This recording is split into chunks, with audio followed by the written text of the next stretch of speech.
Hello friends, I welcome you all on my YouTube channel Rasayan Setu. So friends, in today's video, we are going to discuss previous year questions of classical and statistical thermodynamics which was asked in TIFR GS 2015 exam. Okay, so let's start. Now see, this is your first question and it says, in the following setup, two chambers, first and second, are enclosed by a thermally insulated material. Chamber 1 contains an ideal gas at 100 atmospheric standard atmospheric pressure and chamber 2 is completely evacuated. The two chambers are separated by a breakable seal. Before the seal is broken, the temperature of the chamber 1 is T1 initial. Then the seal is broken and the gas 2 is allowed to rush to chamber 2. The volume of chamber 2 is 100 times the volume of chamber 1. When the pressure in the two chambers become equal, their respective temperatures is T1 final and T2 final. Which of the following statement is true? So you have a four statement, friends, that is you must find the relation between T1 initial, T1 final and T2 final. Okay, out of these all four options. Okay, so let's do the solution of this question. Now friends, see, when you carefully observe your question, it says we have a two chambers, okay, in this type. This is your question number first. So we have a two chambers. See, this is your chamber number 1 which is attached with your chamber number 2. Okay, this is your chamber number 1, this is your chamber number 2, and here is a seal present, a breakable seal, according to your setup which will be provided in your question. Okay, now they form a insulated material, so the walls are insulated. These walls are insulated means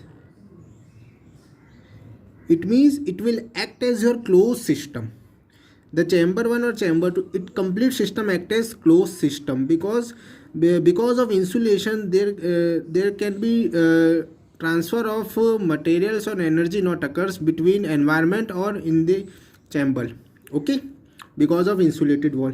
Now it says that chamber 1 contains a ideal gas. So in a chamber, first chamber, it has ideal gas.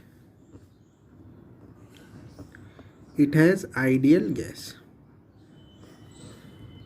See this. Okay, according to your question, and the pressure is 100 standard atmospheric pressure of this gas. So the P of this gas is 100 standard atmospheric pressure, and second one is evacuated means it here the condition is vacuum. So chamber 2 is vacuum. Okay, and two chambers separated by breakable seal. This is your seal, and temperature of its T1 initial. This condition is given. The temperature of this chamber 1 is T1 initial. Now what we have, it says that when seal is broken. Now after this seal was broken, the gas must be passes from chamber 1 to chamber 2, okay, which is say in your question, and the volume of chamber 2 is 100 times of the volume of chamber 1. So condition is V2 is equals to 100 times V1. Okay, this is 100. This if the V1 is V1, so V2 is equals to 100 times V1 according to your question. Okay, when the pressure is two chamber become equal, when P1 is equals to P2, then their temperature will be T1 final and its temperature will be T2 final. And this happen when your ideal gas can pass from your chamber 1 to chamber 2 by this breakable seal. Okay, when this ideal gas transfers from chamber 1 to chamber 2 by your seal, then in this condition your pressure becomes equal, and on this condition when pressure of both chambers are equal, their respective temperatures are T1 final and T2 final, and the initial temperature is T1 initial. Now you can find the relation between T1 final and T2 final. Now friends, as you carefully observe this whole process or this whole system, what you see, it is clearly see that this process is a irreversible expansion of ideal gas, because here you see gas is automatically expand from its higher concentration to lower concentration by a seal. Okay, and this process is called a irreversible expansion of ideal gas. Okay, so this is a irreversible expansion of ideal gas. Why we call irreversible? Because when a gas can pass from when a gas is expanded from its higher concentration to lower concentration, it can't be reversed. Okay, so it is a irreversible expansion of ideal gas, and we know very well that for irreversible expansion of ideal gas, it is a isothermal in nature. So it is a isothermal process also. Any irreversible expansion process is isothermal is in nature. It means the temperature change in this process will become 0. Del T is equals to 0. It means T initial will become T final.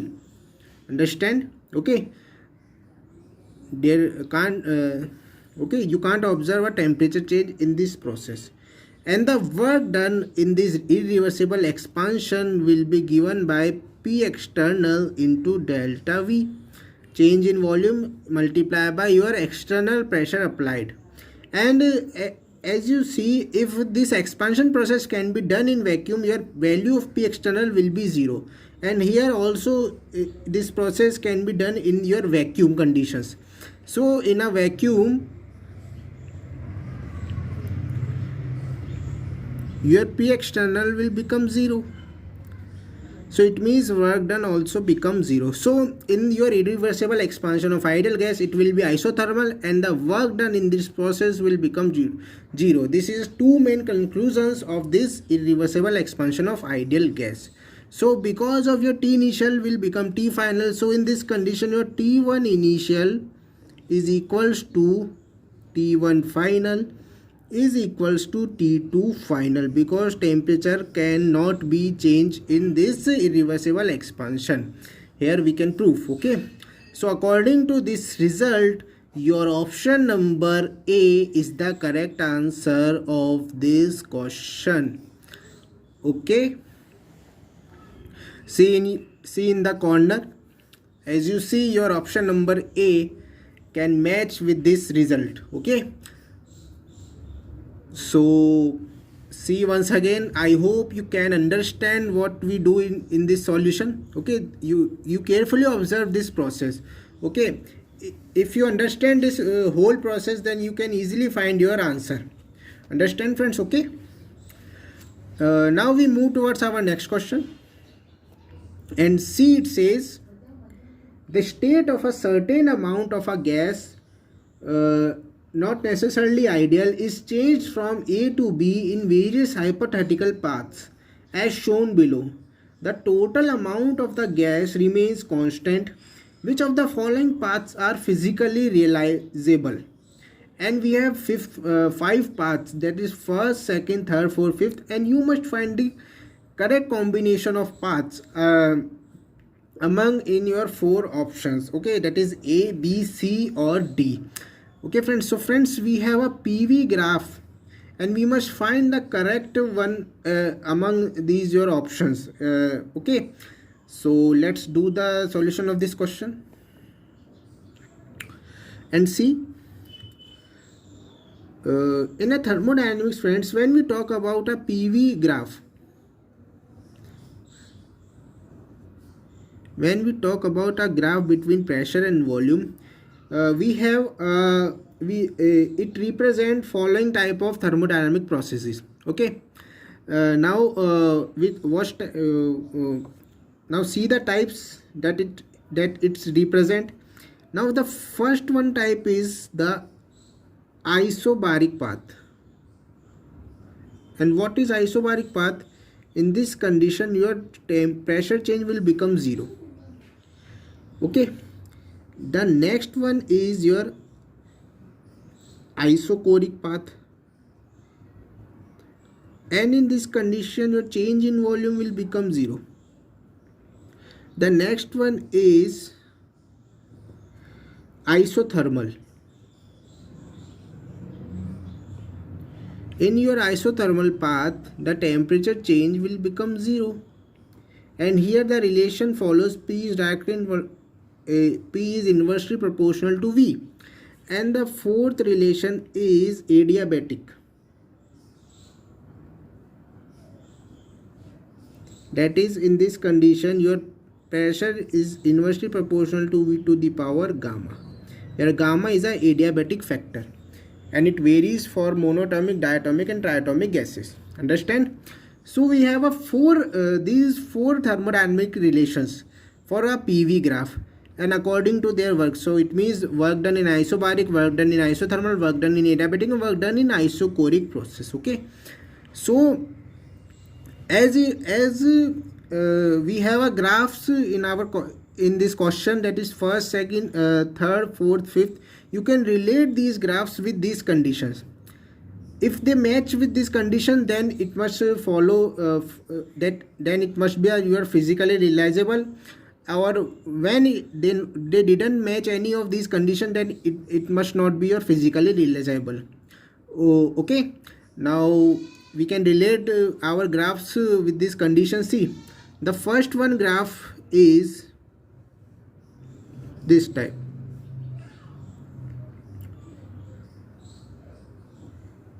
Okay, when you carefully observe, see, from A to B it follows isobaric condition, and from B to C it follows your isochoric condition. So it means it follow your thermodynamic process, so it is a physically realizable.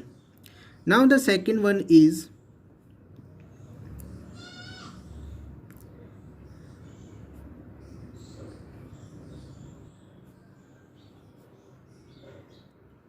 see this graph. In AB it follows isobaric, in BC it follows isochoric, and CD it follows isobaric. So it is also physically realizable. Okay, now the third one is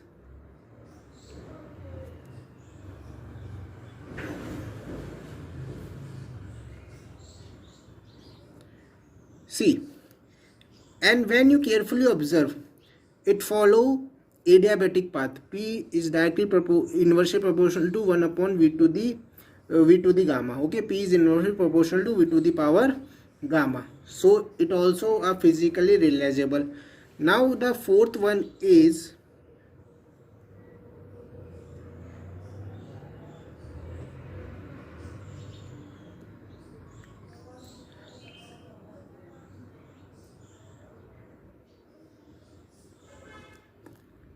see, the first one is your isobaric, then this will isochoric, then it will also isobaric, then it will also isochoric, then it will be also isobaric.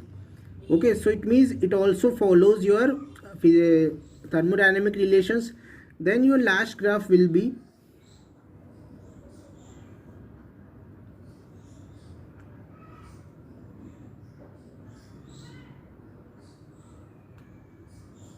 see, from A to B it follows isothermal condition. Okay, and from B to C it follow adiabatic condition.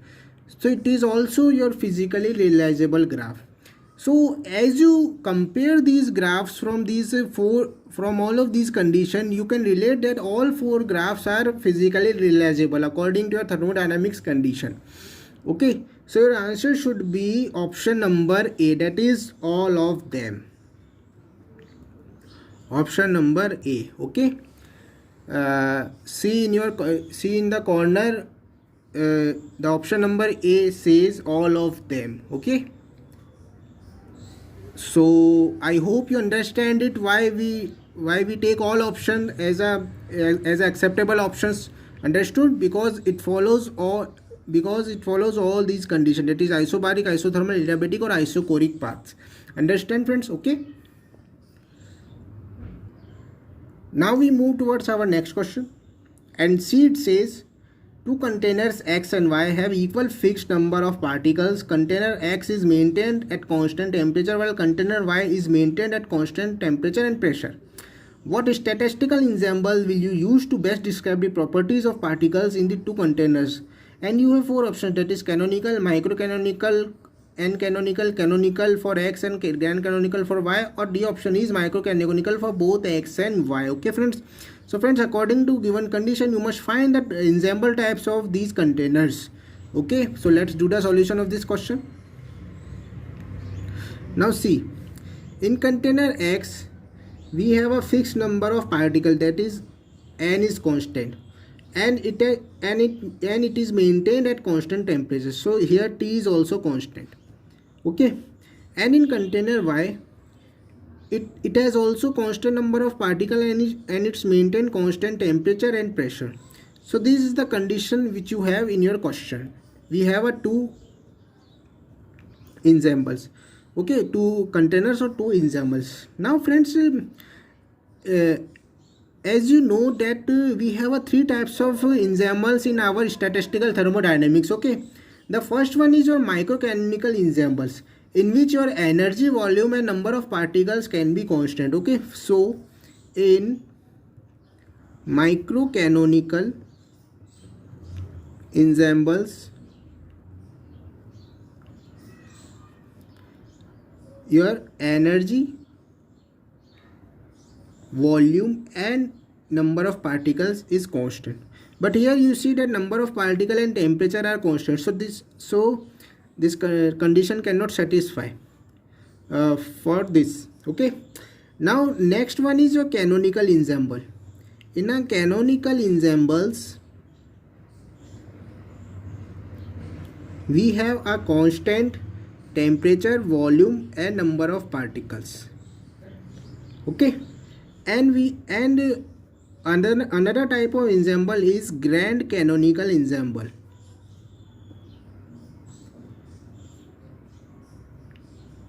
So in grand canonical ensemble, the temperature, volume and chemical potential must be your constant quantities. Okay, now you can relate these with your given conditions. So according to this condition, we have a canonical ensemble which can relate to your these conditions, that is n and t. Here n and t are constant, and here also you see that both containers have n and t are constant quantities. So it means your X and Y can be related with your canonical ensemble. So we have a option number A as a right option. It means canonical for both A and Y. Canonical for both X and Y. Understand? Okay. See in the corner. So I hope you can relate these ensembles with these properties. Understand friends? Okay. N and T. So here n and t also constant, so they can be related with your canonical ensembles. Okay. So friends, ये था आपके कुछ questions जो आपके टिफर्ड GS 2015 exam में classical and statistical thermodynamics से पूछे गए थे. फिर भी किसी भी तरह की आपको डिफिकल्टी आए तो प्लीज़ कमेंट सेक्शन में आके जरूर पूछिए. So thank you friends, thank you for watching.